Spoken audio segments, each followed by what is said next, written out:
Student विद्या creator से मैं निशा। फिर जो गुफाएं आप लोगों को बताई थी उसी का दोबारा रिवीजन करने के बाद आगे नई गुफा बताएंगे। तो चार्ट के माध्यम से मैं आपको इसलिए बता रही हूँ कि सारे कंटेंट जो मेन है एग्जाम में पूछे ही जाते हैं वो मैं आपको साथ में दे दूंगी, तो तुरंत आप रिवाइज करोगे और वहाँ पे क्वेश्चन सही करके आओगे। तो चलिए स्टार्ट करते हैं।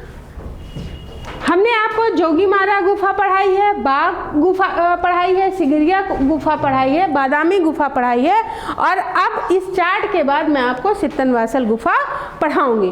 तो चलिए देखते हैं कि धर्म क्या है। जोगीमारा का धर्म जो है वो आपका है जैन। तो ये जैन धर्म से संबंधित है। जोगीमारा देखते हैं तो जोगीमारा धर्म पूछा जाता है तो ये जैन धर्म से संबंधित है। तो ज से जोगी, ज से जैन। बाघ गुफा बौद्ध धर्म से, लेकिन बौद्ध की महायान शाखा से संबंधित है। ये बौद्ध धर्म में दो शाखाएं थी, हीनयान और महायान। तो ये जो आपकी बाघ गुफा है वो ब से बाघ, ब से बौद्ध और महायान से संबंधित है। ठीक है। फिर है आपका सिगरिया। सिगरिया जो है ये बौद्ध धर्म से संबंधित है। बादामी जैन और ब्राह्मण दोनों से संबंधित है। तो कौन सी गुफा दोनों से संबंधित हो गई आपकी? बादामी, बौद्ध से भी है और ब्राह्मण से भी है। ठीक है। अब सिगरिया कहाँ किससे है? बौद्ध से। बाघ किससे है? बौद्ध से, लेकिन महायान संप्रदाय से। जोगीमारा किससे है? जैन से। और सित्तनवासल आपकी कौन किससे है? जैन से। यानी यहाँ पे हम देख रहे हैं कि दो जो गुफाएं हैं वो आपकी जैन धर्म से संबंधित हैं। एक हो गई सित्तनवासल और एक हो गई जोगीमारा। तो ज से जैन, ज से जोगीमारा तो याद ही रहेगा। सित्तनवासल थोड़ा सा ध्यान रखिएगा, ये जैन धर्म से संबंधित है। फिर बाघ जो है वो बौद्ध धर्म से, लेकिन महायान संप्रदाय से है। सिगरिया बौद्ध धर्म से है। बादामी जैन और ब्राह्मण से संबंधित है। ठीक है। तो कहाँ पे दो धर्म के चित्र मिल रहे हैं? जैन बादामी से आपके किसके? जैन और ब्राह्मण के। ठीक है। पहली चीज क्लियर हो गई। दूसरा पूछा जाता है स्थान। तो स्थान में जो आपकी जोगीमारा है वो राज्य आपका क्या है? छत्तीसगढ़। ठीक है। तो जोगीमारा कहाँ? छत्तीसगढ़। जनपद कौन सा है? सरगुजा। बाघ ग्वालियर, मध्य प्रदेश के ग्वालियर में बाघ नामक गांव है और जिला आपका होगा धार। तो बाघ धार बौद्ध धर्म से संबंधित, जोगीमारा जैन, सरगुजा छत्तीसगढ़। सिगरिया श्रीलंका। ये देखिए सिगरिया श्रीलंका। जिला कौन सा है? मटाल जिला। फिर बादामी कहाँ पे है? कर्नाटक में। जिला कौन सा है? बागलकोट। ठीक है। ब से बादामी, ब से बागलकोट। फिर सित्तनवासल, ये तंजौर जिला, तमिलनाडु। सित्तनवासल। ठीक है। एक बार और देख लेते हैं दो धर्म से कौन संबंधित है आपकी। ये देखिए बादामी जैन और ब्राह्मण। कौन सी गुफा बौद्ध धर्म के महायान से संबंधित है? तो बाघ गुफा। कौन सी बौद्ध धर्म से? तो सिगरिया। सित्तनवासल और आपकी जोगीमारा जैन धर्म से। एमपी में छत्तीसगढ़ में कौन है? तो जोगीमारा सरगुजा जनपद है उसका। बाघ जो है मध्य प्रदेश में है, धार जिला। सिगरिया मटाल जिले में है, श्रीलंका। और बादामी आपकी कर्नाटक और बागलकोट जिले में है और सित्तनवासल तंजौर तमिलनाडु में है। दो चीज क्लियर हो गई। अब तीसरी हम नदी देख लेते हैं। तो जोगीमारा जो है वो नर्मदा नदी और रायगढ़ की पहाड़ी पे है। ठीक है। बाघ जो है वो नर्मदा की सहायक, मतलब जो जोगीमारा है वो मेन आपकी नर्मदा नदी पे है, लेकिन बाघ गुफा नर्मदा की सहायक बाघनी नदी पे है। और पर्वत कौन सा है? विंध्य पर्वत। तो बाघ किस पे है? विंध्य पर्वत पे। जोगीमारा किस पे है? रायगढ़ पहाड़ी पे। फिर सिगरिया 600 फुट जो वहीं पे एक लोकल पहाड़ी है उस पे है। और बादामी पश्चिमी घाट पर्वत श्रेणी में है। अगस्त्य झील का नाम है और बाजीपुर पर्वत श्रेणी है। ठीक है। तो पश्चिमी घाट में बाजीपुर पर्वत श्रेणी पर अगस्त्य झील के किनारे आपकी बादामी है। ब से बादामी, ब से बागलकोट, ठीक है, सॉरी बाजीपुर, और बागलकोट जगह का नाम है, ब से बादामी, ब से बागलकोट, और सित्तनवासल जो है वो कावेरी पे है, कृष्णा ऑप्शन में रहता है। अभी हमने जो आपका क्वेश्चन सॉल्व कराया था, क्योंकि उसमें कावेरी नहीं था इसलिए हमने कृष्णा पे टिक लगाया है, लेकिन जो आपकी ये गुफा है सित्तनवासल, ये कावेरी पे ही है। तो ज्योग्राफी में जब मैं नदियाँ पढ़ाऊँगी दक्षिण भारत की, तो उसमें किन किन राज्यों से होके गुजर रही है और कहाँ से उद्गम है ये भी बताऊँगी, तो आपको क्लियर हो जाएगा कि वो वहाँ से नहीं गुजर रही है। तो जो आपकी नदी होगी राइट, वो आपकी कावेरी होगी, और कृष्णा नदी रॉन्ग आंसर है। लेकिन अगर आयोग दे देता है क्वेश्चन और कावेरी ऑप्शन में नहीं होता तो हमको कृष्णा ही लगाना है, ठीक है। फिर निर्माण का समय, जोगीमारा का जो समय है वो 300 ईसा पूर्व, बाघ गुफा का 626 से 628, सिगिरिया का 5वीं शताब्दी, बादामी का है 579, ठीक है 579, और जैन का है आपका 600 से 650 ईस्वी का, ठीक है। फिर जोगीमारा का जो निर्माण है, निर्माण यहाँ पे है, देवदासी सुतनुक ने कराया है। तो देवदासी सुतनुक ने जोगीमारा का महाराजा सुबंधु के समय निर्माण हुआ है, वहाँ के जो बौद्ध भिक्षु थे उन्हीं के द्वारा चित्रों का निर्माण किया है। बाघ गुफा कश्यप प्रथम के द्वारा सिगिरिया का, मंगलेश के द्वारा बादामी का, और महेंद्र वर्मन प्रथम के द्वारा सित्तनवासल का। तो महेंद्र वर्मन प्रथम ने किसका किया है? सित्तनवासल का। चालुक्य राजा थे मंगलेश, तो बादामी का, तो बादामी किससे संबंधित है? चालुक्यों से। फिर सिगिरिया कश्यप प्रथम से संबंधित है, बाघ सुबंधु के समय की है, और देवदासी सुतनुक के द्वारा आपके जोगीमारा गुफा का निर्माण हुआ है। फिर प्रतिकृति 1914 में असित कुमार हलदार के साथ क्षेमेंद्र नाथ ने बनाई है जोगीमारा की प्रतिकृति, और असित कुमार हलदार यहाँ भी हैं, लेकिन इनके साथ मुकुल चंद्र के साथ 1920 में मुकुल चंद्र ने, 1921 में असित कुमार हलदार ने बाघ गुफा की प्रतिकृति बनाई है। फिर 1889 में मुरे ने सिगिरिया की प्रतिकृति बनाई है, और जे.एल. रहवासी ने बादामी की प्रतिकृति बनाई है।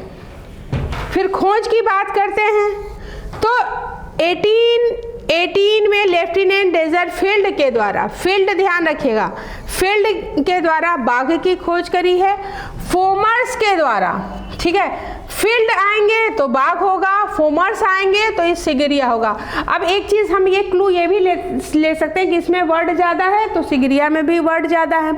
तो फोमर्स, सिगिरिया और फील्ड, बाघ। कब करी है फोमर्स ने? तो 1830 में। बादामी की स्टेला कैम्ब्रिज और सित्तनवासल की दुर्बिल ने करी है, लेकिन दुर्बिल ने अपनी पुस्तक में बोला है कि इसके बारे में जो पहले जानकारी थे टी.एस. गोपीनाथ के द्वारा इसके बारे में जानकारी दी गई है। तो अगर ऑप्शन में दुर्बिल आता है तो वही होगा, अगर गोपीनाथ आते हैं वो भी सही होगा। कोई एक ही देंगे या दोनों एक साथ अगर देंगे तो वो भी आपका आंसर सही होगा। देख लीजिएगा कि अगर अकेले दिए हैं और दोनों दिए हैं तो जो जिसमें दोनों ऑप्शन रहेगा वो सही होगा, ठीक है। फिर कुल गुहा 7 चित्र मिले हैं आपके जोगीमारा में, और सबसे बड़ी विशेषता ये है कि ये प्राकृतिक गुफा है, इसको काट के नहीं बनाया गया है।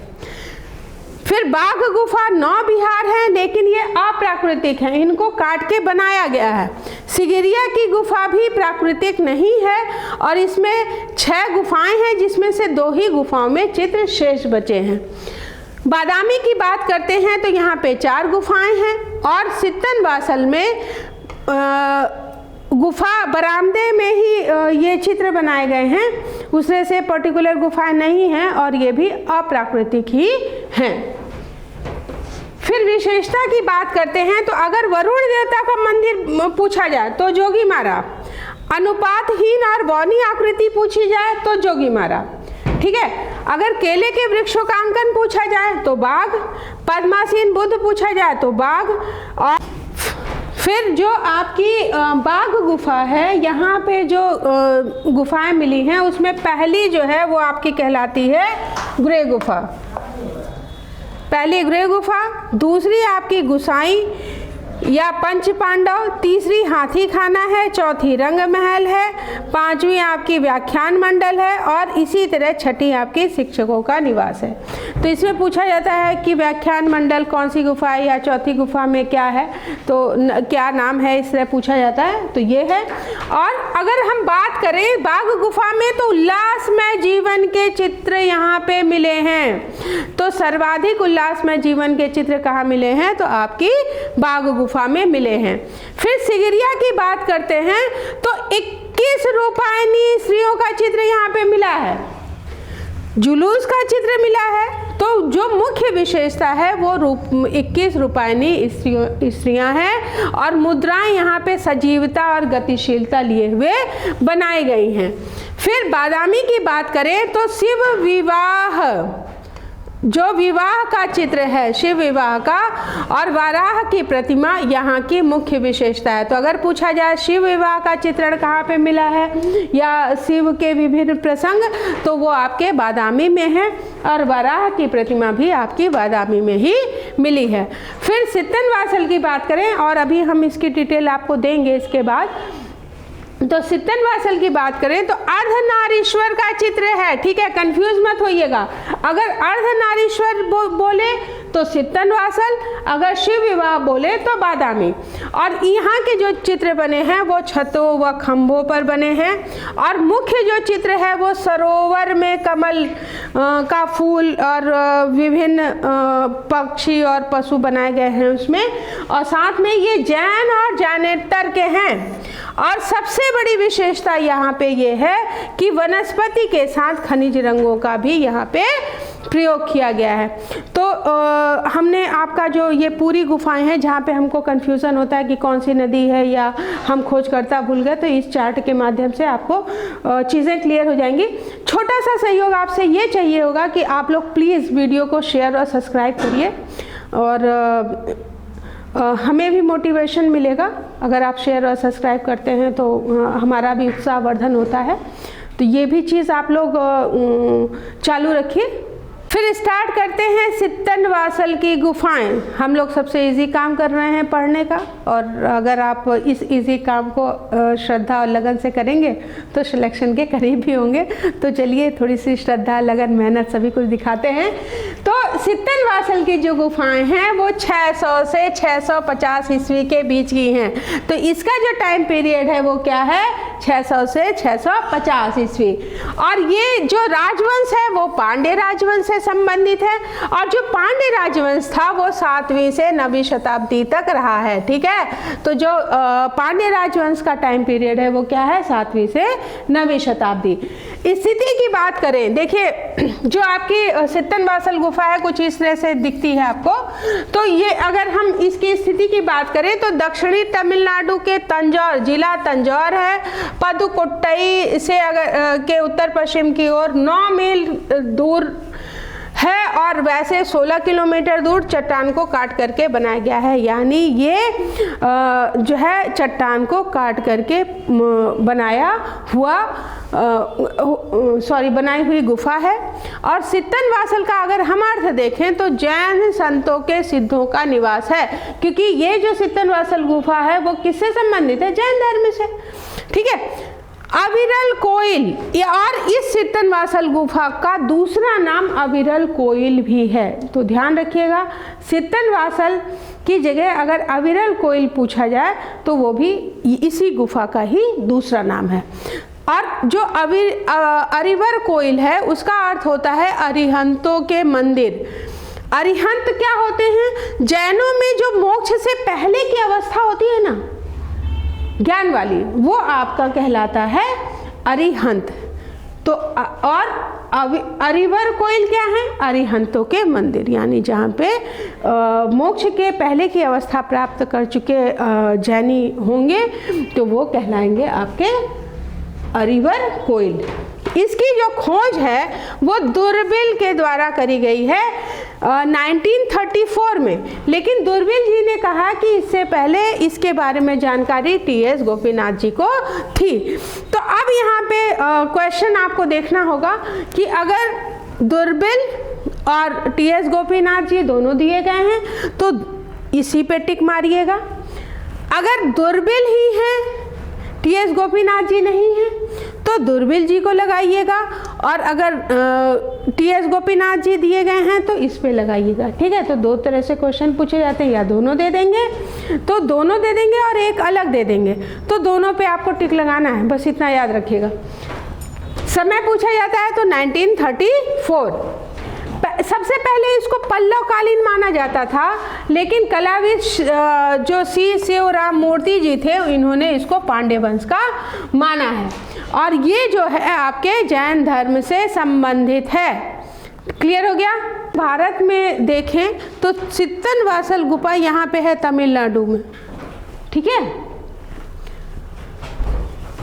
चित्तनवासल की जो गुफाएं हैं वो अर्धनारीश्वर का जो चित्र मिला है और जैन मूर्तियां मिली हैं उनके लिए प्रसिद्ध है। तो मुख्य विशेषता अर्धनारीश्वर है, और ये जो है करुणा और शांत रस से ओतप्रोत है। ठीक है, तो यहाँ पे किसका हो रहा है? करुणा और शांत रस का। फिर ये जो है चित्तनवासल से जैन धर्म का सबसे प्राचीन नमूना मिला है। पंच जैन मूर्तियां यहाँ पे प्राप्त हुई हैं, और इसकी जो शैली है वो अजंता के समान है आपके। और नदी की बात करें तो कृष्णा नदी ऑप्शन में होता है, इसलिए हम टिक करते हैं, अदरवाइज जो नदी होगी वो आपकी कावेरी ही राइट आंसर होगी। और जो हमने पिछला क्वेश्चन सॉल्व कराया था, क्योंकि वहाँ पे कावेरी नहीं थी इसलिए हमने उस पर कृष्णा पे टिक लगाया था, तो ध्यान रखिएगा नदी आपकी कावेरी है।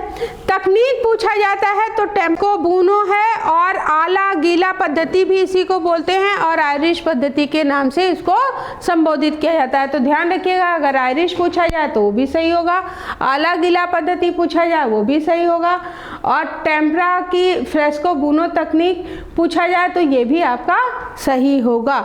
सेस्को और बूनो दो पद्धतियां हैं जिसमें यहाँ पे बूनो पद्धति का प्रयोग किया गया है।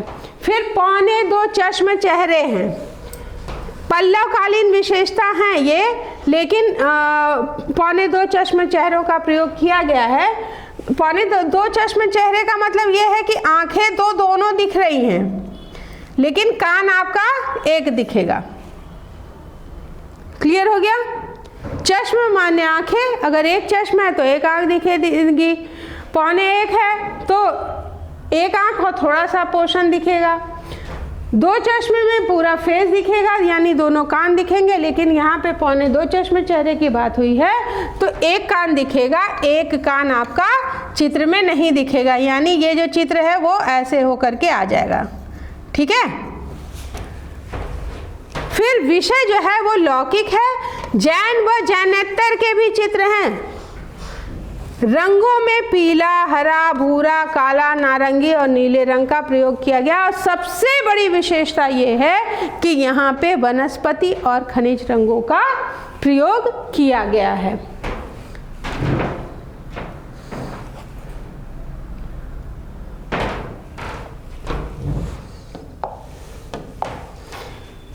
अन्य चित्र में अगर हम देखें तो अप्सराएं बनी हुई हैं, एक अप्सरा बनी हुई है जिसके काफ़ी करली बाल दिखाए गए हैं, सरोवर चित्र है, और गर्दन फुलाए मोर का चित्र है। ठीक है, और ये जो आपका सरोवर है उसमें कमल का फूल है, राजा रानी का चित्रण है। अगर हम सरोवर के दृश्य की बात करें तो अगर फूल में कमल है, मछली बनी हुई है, हाथी है, हंस है, भैंसे हैं, और 3 दिव्य आकृतियां भी यहाँ पे बनी हुई हैं सरोवर में। तो यहाँ की मुख्य विशेषता कौन से चित्र हो गए? ये आपका कमल सरोवर, दूसरा आपका हो गया गर्दन फुलाए मोर, तीसरा हो गया आपका अप्सरा, चौथा आपका हो गया पीछे जो हमने आपको बताया था अर्धनारीश्वर का चित्र। ठीक है, तो ये मुख्य विशेषताएं हैं। फिर फिर बात करते हैं कि महेंद्र वर्मन प्रथम के द्वारा इसको बनाया गया था, और ये चैत्यकारी जो इनको उपाधियां दी गई थी, चैत्यकारी की, चित्र करापुली की, मित्र विलास की और विचित्र चित्र की। तो पूछा जाएगा विचित्र चित्र की उपाधि किसको दी गई है, तो महेंद्र वर्मन जी को, क्योंकि इनका शासनकाल उसी टाइम का है। फिर मामल्लपुरम के रथ मंदिरों का निर्माण नरसिंह वर्मन प्रथम के द्वारा कराया गया था, जो महेंद्र वर्मन जी के पुत्र थे। जो मुख्य विशेषता ये है कि इसके चित्र एक तो बरामदे में बनाए गए हैं, तो बरामदे में जो आपके छत है उस पे चित्र बने हैं, और जो खंभे हैं उन पे ये चित्र बनाए गए हैं। और जो चट्टान है वो ग्रेनाइट की है, और ग्रेनाइट कहाँ से मिलता है, ज्योग्राफी आप देखोगे तो आपको पता चल जाएगा।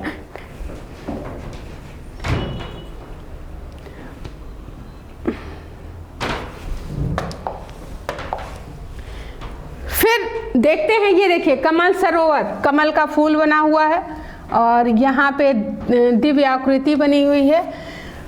यहाँ पे जैन की मूर्तियाँ हैं, ठीक है। और ये जो आपकी सित्तन वासल केव्स है वो तमिलनाडु में यहाँ पे ये है, ठीक है। तो आशा है आपको जितनी हमने गुफाएं पढ़ाई हैं याद हो गई होगी।